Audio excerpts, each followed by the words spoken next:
Hello friends, welcome to our YouTube channel teaching exam overload. दोस्तों, सबसे पहले तो मैं उन बच्चों को कॉन्ग्रेचुलेशन देना चाहूँगा जिनका सीटेट में सबसे अच्छा रिजल्ट आ गया है, जो सीटेट को पास कर चुके हैं, चाहे एक पेपर हो या तो दोनों पेपर हो। अगर आप हमारे चैनल से लगातार जुड़े होंगे तो आपको पता ही होगा कि हमने सीटेट की कितनी अच्छी सी तैयारी करवाई थी। खास करके सीटेट पेपर 2 SST वालों की जो हमने तैयारी करवाई थी, वह हमारा चैनल इसमें वरदान साबित हुआ था। SST मतलब सीटेट पेपर 2 SST के लिए हमारा चैनल वरदान साबित हुआ था।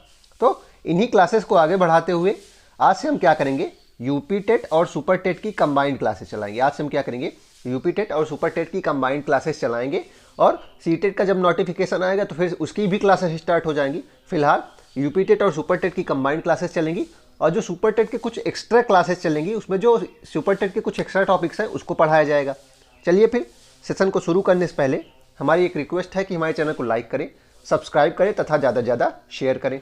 चलिए फिर आज से हम हिस्ट्री की क्लासेस, आज हमारी हिस्ट्री की पहली क्लास है, यूपी टेट के अंतर्गत हिस्ट्री की पहली क्लास है। चलिए शुरू करते हैं। तो हिस्ट्री है क्या? सबसे पहले इतिहास है क्या? इतिहास अतीत का अध्ययन है। तो इतिहास जो हमारा अतीत है, जो हम उसका अध्ययन करते हैं, उसी को इतिहास कहा जाता है। एक परिभाषा दी गई, बहुत इंपॉर्टेंट है। प्रोफेसर घाटे जो है, इनके जो परिभाषा है बहुत ज़्यादा पूछी जाती है, इसलिए इंपॉर्टेंट है। इन्होंने क्या कहा था कि इतिहास है क्या? इतिहास अतीत का लेखा जोखा है और क्रमबद्ध वैज्ञानिक अध्ययन है। इन्होंने क्या कहा, इतिहास जो है वह अतीत का लेखा जोखा है और क्रमबद्ध वैज्ञानिक अध्ययन है। ध्यान रखिएगा, इसको याद कर लीजिएगा। प्रश्न बनता है कि यह कथन किसका है कि इतिहास अतीत का लेखा जोखा है? तो यह प्रोफेसर घाटे ने कहा था।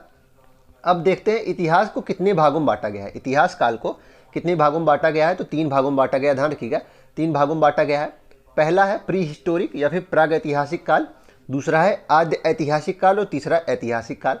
प्राग ऐतिहासिक काल में क्या है कि कोई साक्ष्य नहीं मिला है, कोई लिखित साक्ष्य नहीं मिला है।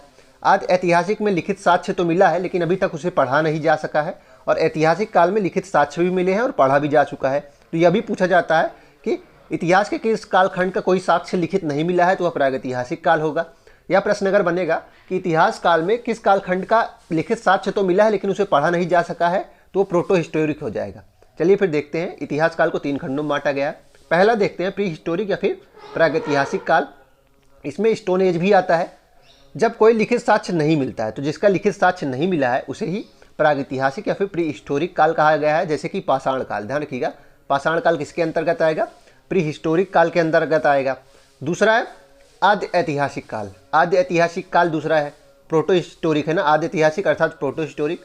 इसमें क्या है, लिखित साक्ष्य तो मिला है परंतु पढ़ा नहीं जा सकता है। इसमें लिखित साक्ष्य मिला है लेकिन पढ़ा नहीं जा सकता है। जैसे कि बहुत अच्छा एग्जाम्पल है हड़प्पा सभ्यता। सबसे अच्छा एग्जाम्पल इसमें क्या है, हड़प्पा सभ्यता। आप देखे होंगे हड़प्पा सभ्यता की जो लिपि है वह तो आपको मिली है, लेकिन आप वह लिपि अभी तक पढ़ी जा सकी है? क्या लिखा गया है उसे पढ़ा नहीं जा सका है ना। तो हड़प्पा सभ्यता किसके अंतर्गत आएगा? लिखित साक्ष्य तो मिला है लेकिन पढ़ नहीं सके हैं, तो इसलिए वह आद्य ऐतिहासिक काल के अंतर्गत आएगा। तीसरा पार्ट है ऐतिहासिक काल। तीसरा पार्ट क्या है? ऐतिहासिक काल। इसमें क्या है कि लिखित साक्ष्य भी मिले हैं और इसे पढ़ा भी जा सका है। जैसे कि वैदिक सभ्यता, वैदिक सभ्यता में वेदों को लिखित साक्ष्य मिले हैं और वेदों को पढ़ा भी जा सका है ना।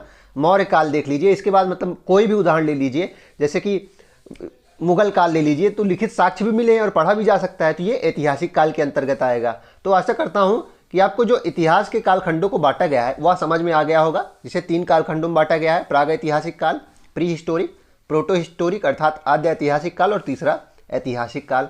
अब देखते हैं BCE होती क्या है। अब देखते हैं एक टॉपिक आता है BCE या फिर BC होता क्या है, या फिर BC होता क्या है।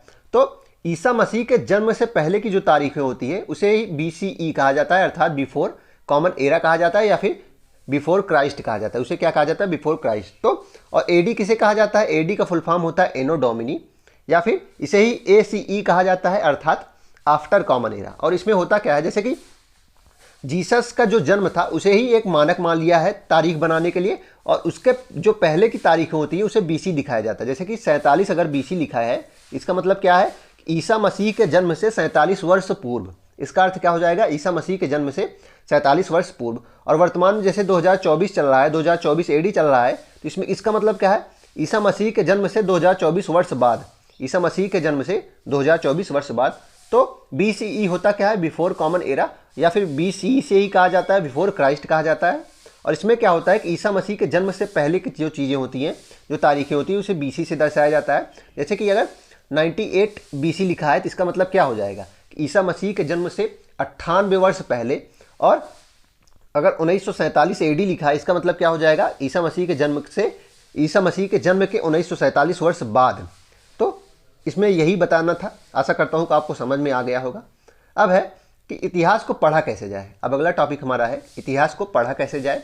तो इसको पढ़ने के 3 पार्ट्स में हम इसको बांट लिए हैं। ऐसा कोई मानक तो नहीं है, लेकिन हम आसानी से पढ़ने के लिए इसको हम 3 पार्ट्स में बांट लिए हैं। पहला है पुरातात्विक स्रोत, दूसरा है साहित्यिक स्रोत, और तीसरा है विदेशी विवरण। तो इतिहास पढ़ने के स्रोत कौन कौन से हो जाएंगे, पुरातात्विक स्रोत, साहित्यिक स्रोत और विदेशी विवरण। पुरातात्विक स्रोत में क्या आएंगे, सिक्के आएंगे, अभिलेख आएंगे और प्रशस्तियाँ आएंगी। सिक्के आएंगे, अभिलेख आएंगे और प्रशस्तियाँ आएंगी। साहित्यिक स्रोत में जो विभिन्न साहित्य हमारे, जैसे त्रिपिटक हो गया और विभिन्न जैन धर्म के जो विभिन्न कल्पसूत्र आदि हो गए, या फिर ऋग्वेद या चारों वेद हो गए, ब्राह्मण ग्रंथ हो गए, ये साहित्यिक स्रोत हो जाएंगे। विदेशी विवरण भी जो आते हैं, जैसे कि मेगास्थनीज की इंडिका बुक है, तो ये सब विदेशी विवरण के अंतर्गत आएंगे। तो इतिहास को हम कैसे पढ़ सकते हैं, 3 स्रोतों के माध्यम से। पहला है पुरातात्विक स्रोत, इसमें सिक्के, अभिलेख और प्रशस्तियाँ आएंगी। दूसरा है साहित्यिक स्रोत, जिसमें हमारे जो साहित्य हैं उनके स्रोत के अनुसार जो चीज़ें इतिहास के बारे में लिखी गई हैं उसे हम जान सकते हैं। तीसरा है विदेशी विवरण से भी हम इतिहास के बारे में बहुत कुछ जान सकते हैं। देखते हैं अब आगे। अभिलेख, अशोक के अभिलेख जिन्हें सबसे पहले जेम्स प्रिंसेप ने पढ़ा था। ध्यान रखिएगा, प्रश्न बनता है कि अशोक के जो अभिलेख थे उसे सबसे पहले पढ़ा किसने था, जो जेम्स प्रिंसेप ने पढ़ा था। उसे पढ़ा किसने था, जेम्स प्रिंसेप ने पढ़ा था। कब पढ़ा था, 1837 पढ़ा था। ध्यान रखिएगा, 1837 में, 1837 में जेम्स प्रिंसेप ने पढ़ा था। और ये ब्राह्मी भाषा में थे, जो भारत में ये थे, ये ब्राह्मी भाषा में थे। ध्यान रखिएगा, अशोक के अभिलेख विभिन्न देशों में विभिन्न लिपि में थे, लेकिन भारत में जो थे वो ब्राह्मी भाषा में थे। तो इम्पॉर्टेंट क्या है, अशोक के अभिलेख सबसे पहले जेम्स प्रिंसेप ने 1837 में पढ़ा था और ये ब्राह्मी भाषा में मिलते थे। प्रशस्ति क्या है, प्रशस्ति का अर्थ होता है प्रशंसा करना और तारीफ में लिखी गई बातें जो होती थी, जो शासकों की तारीफ में लिखी जाती थी, बढ़ा चढ़ा कर लिखी जाती थी, अतिशयोक्ति अलंकार के अंतर्गत लिखी जाती थी, उसे ही प्रशस्ति कहा जाता था। जैसे कि एक उदाहरण है प्रयाग प्रशस्ति, बहुत इंपॉर्टेंट है। प्रयाग प्रशस्ति अच्छा उदाहरण है।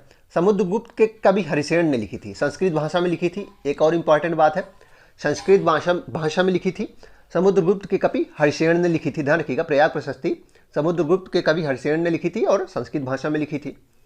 ऐहोल अभिलेख किसने लिखा था, रवि वर्मा ने राजा पुलकेशियन द्वितीय के बारे में लिखी थी। तो ऐहोल अभिलेख किसने लिखा था, रवि वर्मा ने राजा पुलकेशियन द्वितीय के बारे में लिखा था। हर्षवर्धन के साथ जो नर्मदा नदी के तट पर 618 ईस्वी में युद्ध हुआ था, जो नर्मदा नदी के तट पर 618 ईस्वी में युद्ध हुआ था पुलकेशियन द्वितीय से, किसका, हर्षवर्धन का। उसमें जीता कौन था, पुलकेशियन द्वितीय। उसके बारे में लिखा गया है ऐहोल अभिलेख में, और इसको लिखा किसने था, रवि वर्मा, या फिर रवि कीर्ति भी नाम इनका आता है। इसके बाद दूसरा स्रोत साहित्यिक स्रोत है। दूसरा स्रोत क्या है, साहित्यिक स्रोत है। जैसे कि इसमें एक अच्छा उदाहरण है वेद। वेदों के माध्यम से हम इतिहास को जान सकते हैं ना। तो ऋग्वेद पहला वेद है, जो सबसे प्राचीन वेद है वो ऋग्वेद है। इसमें मंडल कितने हैं, 10 हैं। सूक्त कितने हैं, 1028 हैं। ध्यान रखिएगा, मंडल इसमें 10 हैं और सूक्त 1028 हैं। सेकंड है यजुर्वेद। इसमें क्या है, पूजा पाठ के बारे में बताया गया है। यजुर्वेद में पूजा पाठ के बारे में बताया गया है। सामवेद है संगीत का जनक। ध्यान रखिएगा, संगीत का वेद या संगीत का जनक किसे कहा जाता है, तो सामवेद को कहा जाता है। और इसमें ही सूर्य देवता की तारीफ की गई। ध्यान रखिएगा, सूर्य देवता की तारीफ इसमें की गई है। चौथा है अथर्ववेद, जो सबसे नया वेद है। अथर्ववेद या फिर ब्रह्मवेद भी इसे कहा जाता है। जादू टोना और जड़ी बूटी के बारे में बताया गया है। ध्यान रखिएगा, वशीकरण, जादू टोना, इन चीज़ों के बारे में किसमें बताया गया है, अथर्ववेद में बताया गया है। ऋग्वेद में क्या बताया, मंत्रों के बारे में बताया गया है ना। तो सबसे पुराना वेद है, 10 मंडल है, 1028 सूक्त है। यजुर्वेद में पूजा पाठ के बारे में बताया गया है, कर्मकांडों के बारे में बताया गया है। सामवेद में संगीत का जनक कहा जाता है, संगीत के बारे में बताया गया है। और अथर्ववेद में जादू टोना और जड़ी बूटी, वशीकरण आदि के बारे में बताया गया है। अरण्यक का अर्थ क्या होता है, अगला पॉइंट है, अरण्यक का अर्थ क्या होता है। तो जंगल में जो चीज़ें लिखी गई थी उसे ही अरण्यक कहा गया। अरण्यक का अर्थ ही होता है, अरण्यक पर्यायवाची शब्द है ना, किसका, जंगल का। विपिन कानन अरण्यक के ही तो समानार्थी शब्द हैं। तो जंगल में जो लिखे गए थे उसे ही अरण्यक कहा गया था। और ये एक दर्शन शास्त्र है। ये क्या है, दर्शन शास्त्र है, अपनी विचारधारा प्रस्तुत करने का तरीका है। उसके बाद अगला है उपनिषद। उपनिषद का अर्थ क्या होता है, उपनिषद का अर्थ होता है गुरु के समीप बैठना। इसके बारे में कुछ इंपॉर्टेंट पॉइंट्स है। इसे क्या कहा जाता है, इसे ही वेदांत कहा जाता है। प्रश्न बनेगा वेदांत किसे कहते हैं, तो उपनिषद को ही कहते हैं। पहला इंपॉर्टेंट पॉइंट, वेदांत किसे कहते हैं, तो उपनिषद को ही कहते हैं। उपनिषद का अर्थ क्या होता है, दूसरा पॉइंट है गुरु के समीप बैठना। इसकी संख्या कितनी है? 108 है। ध्यान रखिएगा, उपनिषदों की संख्या कितनी है? 108 है। उसमें सबसे बड़ा उपनिषद कौन सा है? सबसे बड़ा उपनिषद लिख लीजिएगा, बृहदारण्यक उपनिषद है। कौन सा है? बृहदारण्यक उपनिषद जो है वह सबसे बड़ा है। तो सबसे बड़ा उपनिषद कौन सा हो जाएगा? बृहदारण्यक उपनिषद हो जाएगा। और इसी उपनिषद से, जो सबसे बड़ा उपनिषद है, इससे तमसोमा जो तमसोमा ज्योतिर्गमय है, इसी से लिया गया। ये शब्द जो है तमसोमा ज्योतिर्गमय या बृहदारण्यक उपनिषद से लिया गया है। और ओम शब्द, ध्यान रखिएगा, ओम शब्द जो है वह भी बृहदारण्यक उपनिषद से लिया गया है। अगला इंपॉर्टेंट पॉइंट क्या है इसमें कि सत्यमेव जयते मुंडकोपनिषद से लिया गया। सबसे इंपॉर्टेंट पॉइंट है सत्यमेव जयते मुंडकोपनिषद से लिया गया है। सबसे छोटा उपनिषद पूछ लिया जाता है तो मांडव्यूकोपनिषद होता है। सबसे छोटा उपनिषद कौन सा हो जाएगा? मांडव्यूकोपनिषद हो जाएगा। ध्यान रखिएगा, मांडव्यूक उपनिषद हो जाएगा। तो उपनिषद के बारे में क्या क्या बातें इंपॉर्टेंट है? अर्थ इसका होता है गुरु के समीप बैठना। वेदांत भी इसका नाम है। इसकी संख्या 108 है। सबसे बड़ा उपनिषद बृहदारण्यक उपनिषद हो जाएगा, जिसमें तमसोमा ज्योतिर्गमय शब्द इसी से लिया गया है, ओम शब्द इसी से लिया गया है। सबसे छोटा मांडव्यूक उपनिषद हो जाएगा। और सत्यमेव जयते जो है वह मुंडकोपनिषद से लिया गया है। ध्यान रखिएगा, सत्यमेव जयते मुंडकोपनिषद से लिया गया है। आगे देख लेते हैं। आगे पांडुलिपियों के बारे में बताया गया है। ताड़पत्रों भुर्ज छाल पर लिखी जाती थी। जो पांडुलिपियाँ होती थी वह ताड़पत्र भुर्ज छाल पर लिखी जाती थी। ध्यान रखिएगा, पांडुलिपियाँ, मैन्यूस्क्रिप्ट्स। पांडुलिपि का अर्थ क्या होता है? हाथ से लिखी गई। मैन्यू का अर्थ क्या होता है? हाथ। और स्क्रिप्ट का अर्थ क्या होता है? लिखी गई। तो प्रश्न बनता है कि मैन्यूस्क्रिप्ट्स का अर्थ क्या है? तो हाथ से लिखी गई पांडुलिपियाँ फिर मैन्यूस्क्रिप्ट का अर्थ होता है। और ताड़पत्र भुर्ज छाल पर लिखी जाती थी ये। अब तीसरा भी जो स्रोत है इतिहास जानने का, विदेशी विवरण। चलिए इसको देख लेते हैं। इसमें है हेरोडोटस, जो फादर ऑफ हिस्ट्री हैं। उसमें हिस्टोरिका किताब का नाम है। इसमें भारत और ईरान के रिश्तों के बारे में बताया गया। ध्यान रखिएगा, हेरोडोटस की बुक हिस्टोरिका है और इसमें भारत और ईरान के रिश्तों के बारे में बताया गया है। तो पहला इंपॉर्टेंट पॉइंट क्या है कि फादर ऑफ हिस्ट्री कौन है? हेरोडोटस है। इनकी बुक कौन सी है? हिस्टोरिका है। इनकी बुक कौन सी है? हिस्टोरिका है। उसमें भारत और ईरान के रिश्तों के बारे में बताया गया है। मेगास्थनीज की बुक कौन सी है? ध्यान रखिएगा, मेगास्थनीज की बुक कौन सी है? इंडिका है। इसमें क्या दिया है, बताया गया है? पाटलिपुत्र का प्रशासन बताया गया है। इसमें क्या बताया गया है? पाटलिपुत्र का प्रशासन बताया गया है। फाहियान के यात्रा वृत्तांत भी है। ध्यान रखिएगा, फाहियान ने भी अपनी यात्रा वृत्तांत लिखी थी। हिंसान की बुक क्या है? सीयू की है। हिंसान की बुक क्या है? सीयू की है। फिरदौसी की बुक क्या है? शाहनामा है। फिरदौसी की बुक क्या है? शाहनामा है। आगे देखते हैं। आगे अगला हमारा टॉपिक क्या है? आरंभिक नगर हड़प्पा। हड़प्पा सभ्यता हमारा अगला टॉपिक है। चलिए देखते हैं इसमें। इसकी खोज के बारे में कुछ इंपॉर्टेंट बिंदु हैं, देख लेते हैं। एनसीईआरटी में दिया गया है कि आज से लगभग 150 साल पहले पंजाब प्रांत, जो वर्तमान पाकिस्तान में पड़ता है, हड़प्पापुर स्थल खोजा गया था। और इसका नाम हड़प्पा क्यों पड़ा? क्योंकि जो सबसे पहला स्थल खोजा गया था वह हड़प्पा ही था, इसलिए इस सभ्यता का नाम भी हड़प्पा सभ्यता ही कहा गया। और यह सभ्यता सिंधु नदी के किनारे मुख्यतः थी, इसलिए इसे सिंधु घाटी सभ्यता भी कहा गया। दूसरा पॉइंट इसमें क्या दिया गया है कि जो पुरास्थल की खोज हुई वो हुई कैसे? कि जहाँ वहाँ खुदाई हो रही थी तो जो खुदाई करने वाले लोग थे उन्होंने सोचा कि यहाँ से अच्छी ईंटें मिलेंगी, और यही सोचकर वे हड़प्पा के खंडहरों से हजारों ईंटें उड़ा ले गए और इन ईंटों से उन्होंने रेलवे लाइन बिछाई। तो रेलवे लाइन बिछाने के लिए इन ईंटों की खुदाई प्रारंभ की गई थी। इस नगर की खोज सबसे पहले हुई, तो हड़प्पा नगर की खोज सबसे पहले हुई, इसलिए इसे हड़प्पा सभ्यता की इमारतें या फिर हड़प्पा सभ्यता कहा जाता है। अगला पॉइंट है, हड़प्पा सभ्यता एक कांस्य युगीन सभ्यता है। ध्यान रखिएगा, हड़प्पा सभ्यता एक कांस्य युगीन मतलब कांसा प्रमुख था। यहाँ के समय में, इस समय जो धातु थी वह कांसा प्रमुख था। और एक प्रश्न बनता है इसमें कि क्या हड़प्पा सभ्यता लोगों को किस धातु का ज्ञान नहीं था? किस धातु का ज्ञान नहीं था? तो लोहा हो जाएगा। हड़प्पा सभ्यता के लोगों को लोहा का ज्ञान नहीं था। और कौन सी सभ्यता थी? कांस्य युगीन सभ्यता थी। आगे देखते हैं। अगला पॉइंट है 1921 ईस्वी में भारतीय पुरातत्व सर्वेक्षण विभाग अर्थात एएसआई के महानिदेशक सर जॉन मार्शल के निर्देशन में दयाराम साहनी ने, जो वर्तमान पाकिस्तान के पंजाब पड़ता है, उसके मोंटगोमरी जिले में रावी नदी के तट पर स्थित हड़प्पा का खोज किया। तो अध्यक्षता किसने की थी? सर जॉन मार्शल ने, जो एएसआई के अध्यक्ष थे, भारतीय पुरातत्व सर्वेक्षण विभाग के महानिदेशक थे। और खोज किसने की थी? दयाराम बहादुर साहनी ने की थी। कहाँ की थी? पंजाब, जो कि वर्तमान पाकिस्तान में पड़ता है, उसके मोंटगोमरी जिले में की थी, रावी नदी के तट पर की थी। आगे देखते हैं कि आगे जॉन मार्शल ने सर्वप्रथम इसे सिंधु घाटी सभ्यता कहा था। तो जॉन मार्शल ने इसे ही सिंधु घाटी सभ्यता कहा था। तो प्रश्न बनता है कि सिंधु सभ्यता का नामकरण किसने दिया था? तो किसने दिया था? जॉन मार्शल ने दिया था। ध्यान रखिए, किसने दिया था? जॉन मार्शल ने दिया था। अगला पॉइंट इसमें है कि यह सभ्यता दजला, फरात और नील नदी सभ्यताओं की समकालीन है। यह सभ्यता जो है वह दजला फरात और नील नदी सभ्यताओं की समकालीन है। आगे देखते हैं, आगे काल निर्धारण इसका दिया गया है। तो एक मानक जो काल निर्धारण है वह क्या है, 2500 ईस्वी पूर्व से 1750 ईस्वी पूर्व माना गया है। ध्यान रखिएगा, इसका जो मानक काल निर्धारण जो सर्वसम्मत है वह क्या है, 2500 ईस्वी पूर्व से 1750 ईस्वी पूर्व तक। अब इसमें एक इम्पॉर्टेंट पॉइंट बनता है कि सिंधु घाटी सभ्यता के जो सबसे अंतिम छोर थे, चारों ओर, चारों दिशाओं में, पश्चिमी सबसे अंतिम छोर, पूर्वी और दक्षिणी और उत्तरी, वह कौन कौन से थे। तो सर्वाधिक जो सबसे पश्चिमी था, सबसे पश्चिमी जो था वह क्या था, चुतकांगे डोर, बलूचिस्तान अर्थात पाकिस्तान में पड़ता है। और किस नदी के किनारे था, दास्क नदी में। तो प्रश्न बनेगा कि सिंधु घाटी सभ्यता का सबसे पश्चिमी छोर कौन सा है, तो वह क्या हो जाएगा, चुतकांगे डोर हो जाएगा। बलूचिस्तान पाकिस्तान पड़ता है और दास्क नदी के किनारे था। पूर्वी जो सबसे पूर्वी छोर हो जाएगा वह क्या हो जाएगा, आलमगीरपुर यूपी हो जाएगा। आलमगीरपुर मेरठ में पड़ता है, यूपी में। और किस नदी के किनारे था, हिंडन नदी के किनारे था। ध्यान रखिए, किस नदी के किनारे था, हिंडन नदी किनारे था। सबसे उत्तरी पूरा स्थल क्या हो जाएगा, मांडा हो जाएगा, जो लद्दाख में पड़ता है, चिनाब नदी के किनारे। ध्यान रखिएगा, उत्तरी पूरा स्थल मांडा लद्दाख में जो चिनाब नदी के किनारे पड़ता है। और सबसे दक्षिणी जो पूरा स्थल हो जाएगा वह दैमाबाद हो जाएगा, महाराष्ट्र में। और यह किस नदी के किनारे है, प्रवरा नदी के किनारे। तो एक बार फिर से देख लीजिए, बहुत इंपॉर्टेंट पॉइंट है कि सबसे उत्तरी जो छोर है वह क्या है, मांडा है, जो लद्दाख में पड़ता है और चिनाब नदी के किनारे। सबसे दक्षिणी क्या है, दैमाबाद है, जो महाराष्ट्र में पड़ता है, प्रवरा नदी के किनारे। सबसे पूर्वी है आलमगीरपुर, मेरठ में पड़ता है, यूपी में। और किस नदी के किनारे था, हिंडन नदी के किनारे। और सबसे पश्चिमी चुतकांगे डोर में पड़ता है, जो पाकिस्तान अर्थात बलूचिस्तान में पड़ता है। और किस नदी के किनारे, दास्क नदी के किनारे।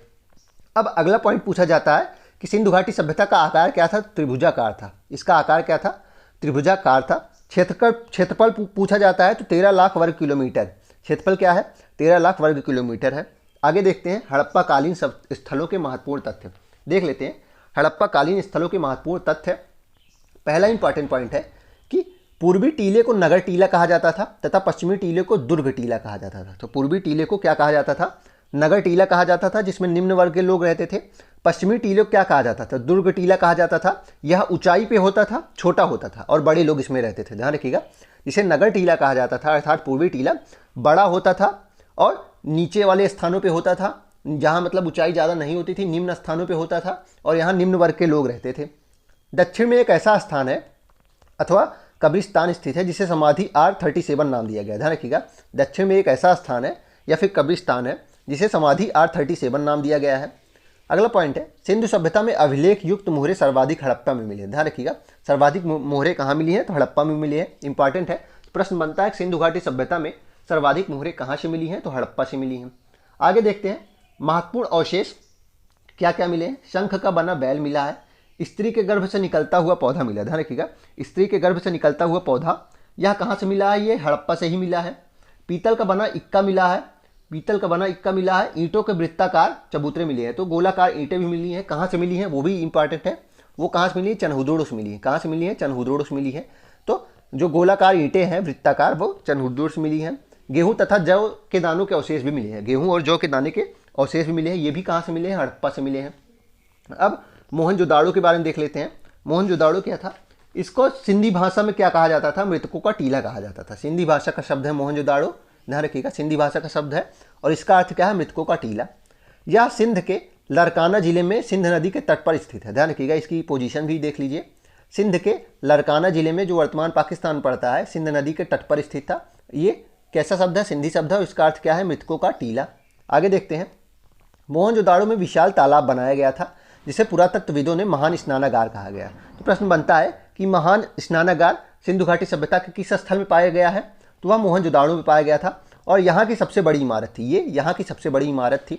विशाल अन्नागार भी कहाँ पाया गया है, तो वह भी मोहनजोदाड़ो में पाया गया है। ध्यान रखिएगा, विशाल अन्नागार कहाँ पाया गया है, वह भी मोहनजोदाड़ो में ही पाया गया है। लेकिन सबसे बड़ी इमारत मोहनजोदाड़ो की क्या थी, वह विशाल अन्नागार थी। ध्यान रखिएगा, विशाल अन्नागार थी। अगला पॉइंट है मोहनजोदाड़ो में इंपॉर्टेंट कि इसमें समानांतर सड़कों का जाल बिछा था, इसमें समानांतर सड़कों का जाल बिछा था। महत्वपूर्ण अवशेष जो मिले हैं मोहनजोदाड़ो से वो क्या क्या है, कांसे की नर्तकी मिली है, नारी की मूर्ति, कांसे की नर्तकी की मूर्ति मिली है, पुजारी की मूर्ति मिली है, मुद्रा पर अंकित पशुपतिनाथ की मूर्ति मिली है। तो प्रश्न बनता है पशुपतिनाथ की मूर्ति कहाँ मिली है, नटराज की मूर्ति कहाँ है, दाढ़ी वाले महादेव की मूर्ति कहाँ है, वो मोहनजोदाड़ो से मिली है। सूती कपड़ा का साक्ष्य मिला है, बहुत इंपॉर्टेंट है, ध्यान रखिएगा, सूती कपड़ा का साक्ष्य कहाँ से मिला है, मोहनजोदाड़ो से मिला है। सीप की बनी पटरी मिली है। अंतिम स्तर पर बिखरे हुए एवं कुएं से प्राप्त कंकाल मिले हैं। गीली मिट्टी पर कपड़ों के साक्ष्य भी मिले हैं और गीली मिट्टी पर कपड़ों के साक्ष्य भी मिले हैं। अब हम अगले स्थल के बारे में देखेंगे धौलावीरा। अगले स्थल के बारे में देखेंगे धौलावीरा। कच्छ के इलाके में खदिर बेद के किनारे धौलावीरा नगर बसा था। इंपॉर्टेंट है पोजीशन। कच्छ गुजरात के इलाके में खदिर बेद के किनारे धौलावीरा नगर बसा था। धौलावीरा नगर को 3 भागों में बांटा गया था। बहुत इंपॉर्टेंट प्रश्न है। प्रश्न बनता है कि सिंधु घाटी सभ्यता के किस स्थल को 3 भागों में बांटा गया था? धौलावीरा नगर था। इसके हर हिस्से के चारों ओर पत्थर की ऊंची दीवार भी बनाई गई थी। ध्यान रखिएगा, इसमें चारों ओर दीवारों की बाउंड्री भी की गई थी। इसके अंदर जाने के लिए बड़े बड़े प्रवेश द्वार होते थे और अंदर जाने के लिए बड़े बड़े प्रवेश द्वार होते थे। इस नगर में एक खुला मैदान भी था। तो प्रश्न बनता है खुले मैदान अर्थात स्टेडियम का साक्ष्य। खुला मैदान दे देंगे या तो स्टेडियम दे देंगे। स्टेडियम का साक्ष्य कहाँ मिला है? तो वो धौलावीरा से मिला है। ध्यान रखिएगा, कहाँ से मिला है? धौलावीरा से मिला है। एक और प्रश्न बनता है सुनामी का साक्ष्य कहाँ से मिला है? तो वो भी धौलावीरा से मिला है। स्टेडियम का साक्ष्य, सुनामी का साक्ष्य कहाँ से मिला है? धौलावीरा से मिला है। अगला इंपॉर्टेंट पॉइंट धौलावीरा के बारे में क्या है कि सर्वाधिक जो उत्कृष्ट जल प्रबंध था निकासी का, जल निकास का सर्वाधिक उत्कृष्ट जल वो जो व्यवस्था थी वह कहाँ की है? तो वह भी धौलावीरा की है। ध्यान रखिएगा, वह भी धौलावीरा के बारे में हो जाएगा।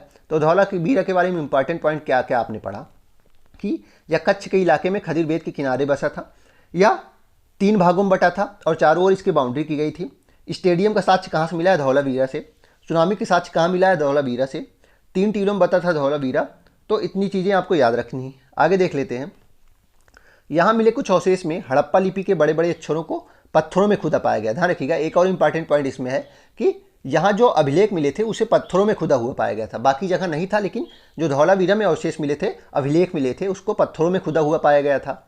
इन अभिलेख को संभवतः लकड़ी में जड़ा गया था और इसे संभवतः लकड़ी में जड़ा गया था। यह एक अनोखा अवशेष है, वही बात जो मैं बताया, क्योंकि हड़प्पा के लेख मुहर जैसी छोटी वस्तुओं पर पाए जाते थे, लेकिन जो धौलावीरा नगर में पाए गए हैं वे बड़े बड़े पत्थरों पर पाए गए हैं।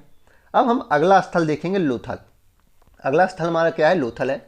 लोथल नगर ऐसे स्थान पर बसा था जो गुजरात की खंबात की खाड़ी में मिलने वाली साबरमती की उपनदी भोगवा के किनारे था। तो लोथल नगर सबसे इंपॉर्टेंट पॉइंट है, किस नदी के किनारे था? भोगवा नदी के किनारे था। और ये सिंधु घाटी सभ्यता का व्यापारिक नगर था। सबसे इंपॉर्टेंट पॉइंट क्या हो जाएगा? सिंधु घाटी सभ्यता का क्या था? ये व्यापारिक नगर था। ध्यान रखिएगा, ये क्या था? व्यापारिक नगर था। इसको नोट कर लीजिएगा, सिंधु घाटी सभ्यता का व्यापारिक नगर था, इसको नोट कर लीजिएगा। और यह मानव निर्मित बंदरगाह भी था। व्यापारिक नगर था सिंधु घाटी सभ्यता का और मानव निर्मित बंदरगाह था, भोगवा नदी के किनारे बसा था। आगे देखते हैं। यह पत्थरों, शंखों और धातुओं से बनाई गई चीज़ों का महत्वपूर्ण केंद्र था। यह जो था पत्थरों, शंखों और धातुओं से बनाई गई चीज़ों का महत्वपूर्ण केंद्र था। यहाँ पर एक इमारत मिली है जहाँ संभवतः मन के बनाने का काम होता था। ध्यान रखिएगा, यहाँ एक इमारत मिली है जहाँ संभवतः मन के बनाने का काम होता था। एक और इम्पॉर्टेंट बात आप लोग पता कर लीजिए, आप लोग इसको नोट कर लीजिए कि मैं जो एक्स्ट्रा चीज़ें बताता हूँ उसको आप लोग जरूर नोट किया करिए, क्योंकि मैंने पेपर बहुत दिए हैं, उसी के अनुसार मुझे पता है कि इंपॉर्टेंट पॉइंट्स क्या है। जो एक्स्ट्रा थोड़ा आउट से पूछ लेंगे, थोड़ा एक लेवल अप करके पूछेंगे तो क्या पूछ सकते हैं, तो इसलिए एक्स्ट्रा चीज़ों को आप जरूर नोट किया करिए और topic wise, line wise note किया करिए। तो अब लोथल के बारे में इंपॉर्टेंट पॉइंट क्या है? मानव निर्मित बंदरगाह है, ये भोगवा नदी के किनारे है। सिंधु घाटी सभ्यता का ये क्या था? व्यापारिक नगर था। सिंधु घाटी सभ्यता का व्यापारिक नगर था। और प्रश्न बनता है कि सती प्रथा का साक्ष्य कहाँ से मिला है? तो सती प्रथा का साक्ष्य लोथल से ही मिला है। सती प्रथा का साक्ष्य कहाँ से मिला है? लोथल से ही मिला है। आगे देखते हैं। अगला हमारा स्थल है कालीबंगा। अगला हमारा स्थल क्या है? कालीबंगा। कालीबंगा में प्राक सैंधव संस्कृति की सबसे महत्वपूर्ण उपलब्धि जुते हुए खेत के साक्ष्य में। बहुत इंपॉर्टेंट पॉइंट है, बहुत ज़्यादा पूछने वाला ये पॉइंट है कि जुते हुए खेत के साक्ष्य कहाँ से मिले हैं? कालीबंगा से मिले हैं। ध्यान रखिएगा, जुते हुए खेत के साक्ष्य कहाँ से मिले हैं? कालीबंगा से मिले हैं।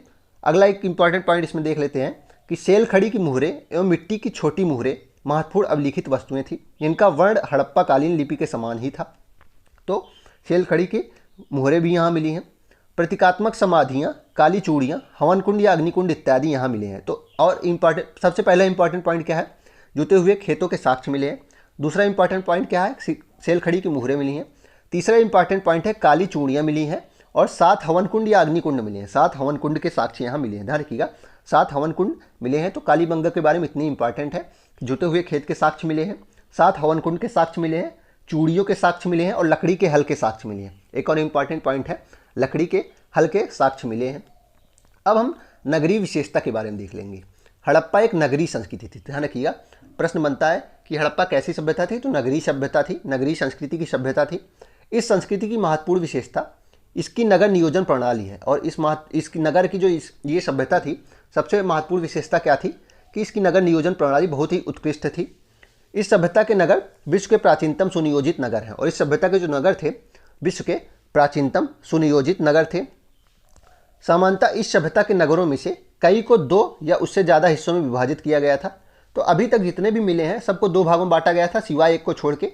वह कौन सा हो जाएगा? धौलावीरा को 3 भागों में बांटा गया था। मैंने ऊपर पढ़ा है ना, धौलावीरा को 3 भागों में बांटा गया था लगभग, और बाकी सबों की 2 भागों में बांटा गया था। प्रायः ऊंचे टीलों पर स्थित प्राचीर युक्त बस्ती को पुरातत्वविदों ने नगर दुर्ग कहा है। तो नगर दुर्ग क्या था? ऊंचे टीलों पे रहते थे, और इसके पश्चिम की ओर आवासीय क्षेत्र निचला नगर कहा जाता था, और निचला नगर पश्चिम की ओर क्षेत्र को कहा जाता था। अगला है कि हड़प्पा संस्कृति की जल निकास प्रणाली अद्वितीय थी। नालियाँ ईंटों या पत्थरों से ढकी हुई थी, नालियाँ ढकी हुई होती थी, और जल निकास प्रणाली पूरी हड़प्पा सभ्यता की उत्कृष्ट थी। लेकिन सबसे उत्कृष्ट पूछा जाएगा हड़प्पा के अंदर भी, तो धौलावीरा हो जाएगा। सबसे उत्कृष्ट कौन सी, कहाँ की थी? धौलावीरा की थी। मानव निर्माण में कच्ची तथा पक्की दोनों तरह के ईंटों का प्रयोग होता था। तो सॉरी, मानव में बोल दिया। भवन निर्माण में कच्ची एवं पक्की दोनों प्रकार की ईंटों का प्रयोग होता था। अगला पॉइंट है, इन नगरों के घर आमतौर पर 1 या 2 मंजिले होते थे, और कुछ घरों में कुएं भी होते थे। तो घर जो होते थे या तो 1 मंजिल होते थे या तो 2 मंजिल होते थे, और कुछ घरों में कुएं भी होते थे। कई नगरों में ढके हुए नाले होने के कारण जगह जगह पर मेन होल बनाए गए थे। मेन होल भी यहाँ बनाए गए थे। क्या? नाले जो होते थे वह उसमें चोक ना हो जाए, वह रुक ना जाए, इसलिए मेन होल भी बनाए गए थे नालियों को साफ करने के लिए। घर, नाले और सड़क का निर्माण योजनाबद्ध तरीके से किया गया था। घर, नाले और सड़क का निर्माण योजनाबद्ध तरीके से किया गया था। सड़कें कच्ची थी और प्रायः एक दूसरे को समकोण पर काटती थी। मतलब सड़कें कैसे होती थी? प्रायः एक दूसरे को समकोण पे काटती थी। ऐसे सड़कें ऐसे काटती थी, एक दूसरे को लगभग समकोण पे ही काटती थी और कच्ची होती थी। सामाजिक स्थिति अब देख लेते हैं। सिंधु सभ्यता की सामाजिक स्थिति। समाज मात्र प्रधान था। इंपॉर्टेंट पॉइंट है, समाज मात्र प्रधान था, मतलब माता की प्रधानता होती थी। जीवन व्यतीत करने तथा भिन्न भिन्न वर्गों का अस्तित्व था। समाज में व्यापारी वर्ग सबसे प्रभावशाली था। तो समाज में जो व्यापारी वर्ग था वह सबसे प्रभावशाली था। कृषक, शिल्पकार, मजदूर सामान्य लोग थे, और चिकित्सक, पुरोहित, अधिकारी शिक्षित वर्ग था। तो ध्यान रखिएगा, व्यापारी वर्ग सबसे इंपॉर्टेंट था। कृषक, शिल्पकार, मजदूर सामान्य लोग थे। चिकित्सक, पुरोहित, अधिकारी शिक्षित वर्ग था। काजल, पाउडर, लिपस्टिक, दर्पण आदि साक्ष्यों से इनकी सौंदर्य प्रियता की जानकारी मिलती है। प्रश्न बनता है कि सौंदर्य संबंधी जो साधन मिले उसके साक्ष्य कहाँ से मिले हैं? तो ये भी नोट कर लीजिएगा, चंदहुदड़ों से मिले हैं। कहाँ मिले हैं? चंदहुदड़ों से मिले हैं। तो काजल, कंघा, लिपस्टिक, दर्पण आदि कहाँ से मिले हैं? चंदहुदड़ों से मिले हैं। इसको भी नोट कर लीजिएगा। संभवतः शासक लोग खूबसूरत मनकों तथा सोने चांदी से बने आभूषण को पहना करते थे, और शासक लोग खूबसूरत मनकों तथा सोने चांदी से बने आभूषणों को पहना करते थे। आर्थिक स्थिति देख लेते हैं। हड़प्पा कालीन अर्थव्यवस्था सिंचित कृषि, अधिशेष, पशुपालन, विभिन्न दस्तकारियों में दक्षता और आंतरिक और बाह्य व्यापार पर आधारित थी। ध्यान रखिएगा, आर्थिक स्थिति उतनी इंपॉर्टेंट इसमें है नहीं। कृषि, सिंधु सभ्यता के लोगों का मुख्य पेशा कृषि था। कपास की खेती का सर्वप्रथम यहीं शुरू हुई थी। तो प्रश्न बनता है, कपास की खेती का सर्वप्रथम साक्ष्य कहाँ से मिलता है? तो वो हड़प्पा, ध्यान रखिएगा, हड़प्पा स्थल पे मिलता है। हड़प्पा सभ्यता या सिंधु सभ्यता तो है, लेकिन हड़प्पा स्थल से भी मिलता है। कपास की खेती का सर्वप्रथम साक्ष्य हड़प्पा से ही मिलता है। पशुपालन के बारे में जान लेते हैं। बैल, भैंस, गाय, भेड़, बकरी और कुत्ते, गधे आदि जानवर पाले जाते थे। लोथल एवं रंगपूर्ण से घोड़े की मृण मूर्तियां तथा सुतकोटदा से घोड़े के अस्थिपंजर प्राप्त हुए। ध्यान रखिएगा, सुतकोदड़ा या फिर सुतकांगे ढोर से घोड़े की अस्थियां प्राप्त हुई हैं। प्रश्न बनता है कि घोड़े की अस्थियां कहाँ कहाँ से प्राप्त हुई हैं? तो एक तो लोथल से प्राप्त हुई हैं, एक लोथल से प्राप्त हुई हैं। आपको ऑप्शन एक ही देगा, दोनों नहीं देगा। लोथल से प्राप्त हुई हैं, दूसरा सुतकोदड़ा या फिर सुतकांगे ढोर से प्राप्त हुई हैं। हड़प्पा के लोग तांबा में टिन मिलाकर कांसा बनाते थे। तो तांबा प्लस टिन मिला क्या बनाते थे? कांसा बनाते थे, और इस सभ्यता को कांसा युगीन कहा जाता था, कांस्य युगीन सभ्यता कहा जाता था। लोहे का ज्ञान नहीं था, इसको नोट कर लीजिएगा। धातुओं से लघु मूर्तियां बनाने के लिए मोम सांचा विधि प्रचलित थी। बहुत इंपॉर्टेंट पॉइंट है, बहुत पीईटी में भी यह प्रश्न आ गया है कि कौन सी विधि से ये मूर्तियां बनाते थे? तो लुप्त मोम विधि थी। कौन सी? लुप्त मोम विधि या फिर मोम सांचा विधि थी। आगे देखते हैं, व्यापार के बारे में देख लेते हैं कि सिंधु सभ्यता काल में व्यापार वस्तु विनिमय प्रणाली पर आधारित था। तो व्यापार किस प्रणाली पर आधारित था? तो बार्टर सिस्टम जो होता था, इंग्लिश में इसे बार्टर सिस्टम कहा जाता है, मतलब सामान के बदले सामान दिया जाता था, वस्तु विनिमय प्रणाली। अगला पॉइंट इसमें इंपॉर्टेंट नहीं है। एक और इंपॉर्टेंट पॉइंट है कि इसे ही मेलुहा की सभ्यता कहा जाता था। इसे ही मेलुहा की सभ्यता कहा जाता था। नोट कर लीजिएगा, इसे ही मेलुहा की सभ्यता कहा जाता था। बहुत इंपॉर्टेंट पॉइंट है। मुहर तथा मुहरबंदी। मुहर तथा मुहरबंदी क्या होती थी? बाल या स्फटिक पत्थरों के चूर्ण को गोंद में मिलाकर उनसे वस्तुएं बनाई जाती थी। उसके बाद उन वस्तुओं पर चिकनी परत चढ़ाई जाती थी। तो वस्तुओं पर चिकनी परत चारों ओर चढ़ा दी जाती थी और चिकनी परत के रंग प्रायः कान के बालों और छोटे बर्तन बनाए जाते थे और चिकनी बर्तनों पे कुछ चिन्ह बना दिए जाते थे और जब वे टूटे हुए होते थे तो जान लिया जाता था कि इसको तोड़ा गया है और इसको निकालने का प्रयास किया गया था। इसी अनुसार मोहरबंदी की जाती थी। आगे देखते हैं व्यापारिक संबंध।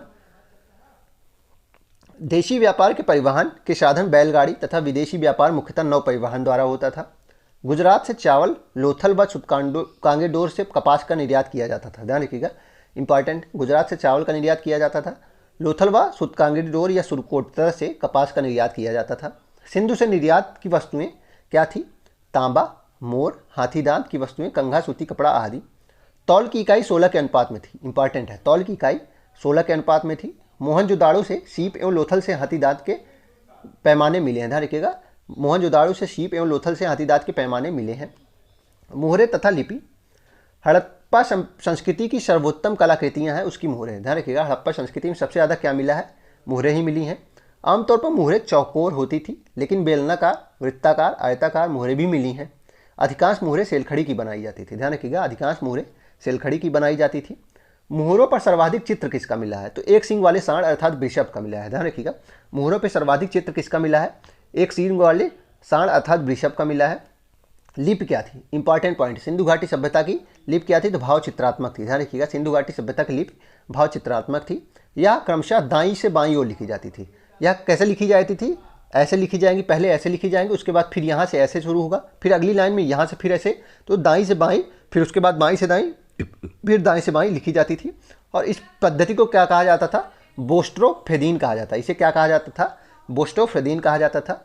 इंपॉर्टेंट है, सिंधु घाटी सभ्यता का लिपि भाव चित्रात्मक है और यह क्रमशः दाईं से बाईं, फिर बाईं से दाईं, फिर दाईं से बाईं लिखी जाती थी और इसे ही बोस्ट्रोफेदीन पद्धति कहा जाता है।